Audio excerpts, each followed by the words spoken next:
Friends, Mumbai కుటుంబం మృతి కేసులో వీడిన మిస్టరీ అసలు ఏం జరిగిందనే విషయాన్ని మనం పూర్తిగా తెలుసుకుందాం. ఎందుకంటే ఇప్పటిదాకా మనం పుచ్చకాయ వల్లే చనిపోయారని చెప్పేసి అనుమానిస్తూ వచ్చాం. చాలామంది కూడా ఈ పుచ్చకాయ వల్ల చనిపోయారని చెప్పేసి విపరీతంగా ప్రచారాలు చేశారు.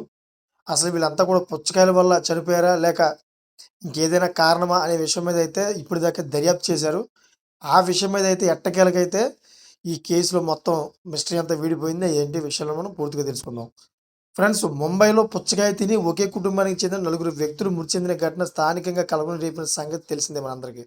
సో మొదట పుచ్చకాయలోని రసాయనాల వల్ల వీరు చనిపోయి ఉంటారని అందరూ భావించినప్పటికీ తాజాగా వెలువడిన పోర్నిక్స్ నివేదికతో ఈ కేసులో అసలు నిజం బయటపడింది.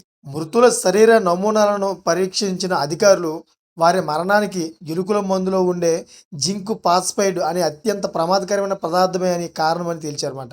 నాకు వచ్చిన అవగాహన మీకు చెప్తాను. చాలామంది ఇంట్లో ఎక్కువగా ఎలకలు ఉన్నాయని చెప్పేసి ఎలకల మందు పెడతా ఉంటారు, నాకు తెలిసిన మటుకైతే.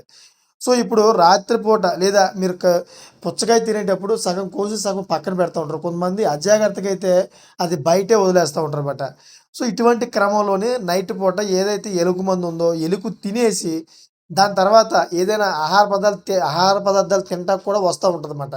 సో దానికి అంటుకున్నటువంటి ఏదైతే జింక్ పాస్పైడ్ ఏదైతే ఎలుకల మందు ఉందో ఈ ఎలుకల మందు ఎలుకల కాళ్ళు అంటుకున్నటువంటి ఏదైతే ఈ మందు ఉందో ఇది పుచ్చకాయ పైకి వచ్చి మళ్ళీ ఏదైనా తినడానికి ప్రయత్నిస్తే దానికి కూడా అంటుకుంటుంది అన్నమాట. సో ఇటువంటి ప్రమాదాలు కూడా జరిగే అవకాశం ఉంటుంది. దయచేసి ఫుడ్ మీరు సేఫ్గా మీరు ఉంచుకోండి, స్టోరేజ్ చేసుకోండి. లేని పక్షంలో ఈ విధంగా కూడా మరణాలు సంభవించే అవకాశం ఉంటుందన్నమాట. ఇప్పుడు దర్యాప్తు జరుగుతుంది. అది ఏ విధంగా చనిపోయారో, ఎవరైనా విషం కలిపారా, లేక ఈ విధంగా ఎలకలు ఏమైనా వచ్చి దాని మీద తినడానికి ప్రయత్నం చేసినప్పుడు ఎలకల కాళ్ళకి అంటుకున్నది దానికి అంటుకుందా అనే విషయం మీద పోలీసులు క్లియర్గా అయితే ఎంక్వైరీ చేస్తున్నారు. త్వరలో తెలుస్తుంది అది కూడా. సో పుచ్చకాయ తినడం వల్ల ఈ మరణాలు సంభవించలేదని, ఈ ఆహారంలో విషం కలిసి ఉండడం వల్లే వారు ప్రాణాలు కోల్పోయారని వైద్యులు ధృవీకరించారు. దీంతో ప్రాథమికంగా వినిపించిన పుచ్చకాయ మరణాల వార్తలకు తెరపడింది. సో ఈ కేసు ఇప్పుడు కొత్త మలుపు తిరిగిందన్నమాట. కుటుంబ సభ్యులందరి ఆహారంలో విషం ఎలా కలిసింది అనే కోణంలో పోలీసులు విచారణ వేగవంతం చేశారన్నమాట.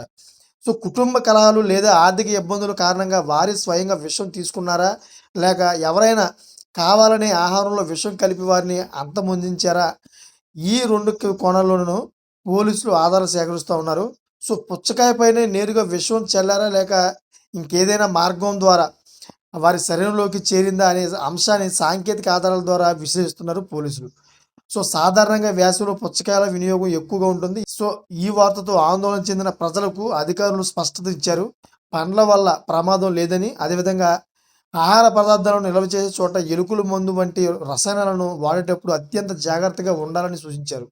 ప్రస్తుతం పోలీసులు మృతుల కుటుంబ బంధువులు, ఇరుగు పొరుగు వారిని విచారిస్తూ ఉన్నారన్నమాట. సో చూసారు కదా, ఇటువంటి లేటెస్ట్ ఇన్ఫర్మేషన్ కోసం ఛానల్ సబ్స్క్రైబ్ చేసుకోండి. Thank for watching friends.